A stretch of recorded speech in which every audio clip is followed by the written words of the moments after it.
और आज हम बात करना चाहते हैं टाइम इज इल्यूजन, मतलब समय जो है वो भ्रम है।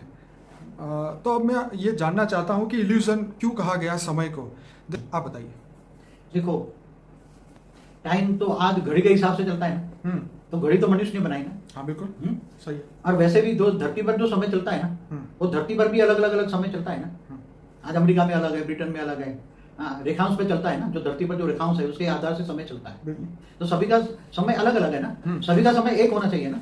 धरती पर ही जब इतना डिफरेंस है, सही है। तो इसलिए हमारी जो धरती है 5 तत्व, मतलब ये 5 तत्वों की दुनिया है, स्थूल दुनिया है। ठीक है। उसमें हमारे शास्त्रों में भी कहा गया है ये 5 तत्वों की दुनिया माया है, जगत मिथ्या कहा गया है।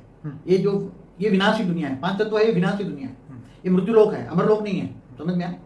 अब समय तो ये दिन रात जहां होता है, समय तो चलता रहता है ना। समय दिन रात साल, तो जहां समय को बांधा है ना, समय को बांधा ना, दिन रात में बांधा, महीने में बांधा, साल में बांधा। फिर धरती करता, तो धरती पर तो ये विनाशी समय हो गया ना। समय तो विनाशी हो गया ना। धरती के साथ भी सतयुग त्रेता द्वापर कलयुग में भी समय घूमता रहता है ना।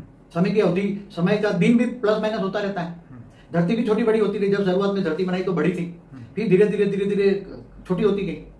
तो ऐसी तरह हर समय भी धरती भी परिवर्तन होती है, समय भी परिवर्तन हो। सतयुग में मनुष्य की आयु भी परिवर्तन होती है, एटमोस्फियर भी बदलता रहता है। 5 तत्वों का में भी परिवर्तन होता है। 5 तत्व तमो प्रधान, सतो प्रधान, सतो रजो तमो प्रधान बनता जाता है। तो जो चीज एक रस अवस्था नहीं है, परिवर्तनशील है, वो सब माया है। तो आपका मतलब ये है जो भी परिवर्तन हो रहा है सब भ्रम है, इल्यूजन। हाँ, तो क्योंकि धरती पर तो 4 युग पूरा होने पर अर्ध प्रलय होता है।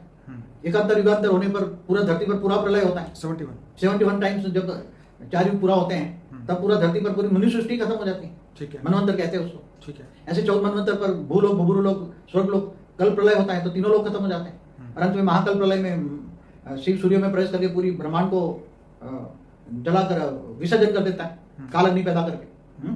तो ब्रह्मांड की भी आयु है ना। ब्रह्मांड की आयु ब्रह्मा का 100 साल है ना। तो जिसकी आयु है, जिसका सर्जन और विसर्जन होता रहता है, वो सब इल्यूजन है, भ्रम है। समझ में? जहां समय एक रस अवस्था हो, जहां तो अब ऐसे देखो तो एक ब्रह्मांड भी इल्यूजन हो गया ना। जैसे ऊपर के लोक में जाए, दूसरे लोक, तीसरे लोक में, तो समय तो कम, समय स्लो हो जाएगा।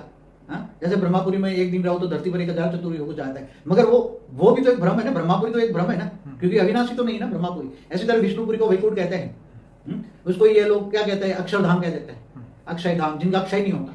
मगर इनको ये नहीं पता कि ब्रह्मांड है पूरा, ये ब्रह्मांड के अंदर विष्णुपुरी है, और विष्णुपुरी से ऊपर शिवपुरी और परमधाम जो हमारा ब्रह्मांड का परमधाम है, वो भी भ्रम है ना।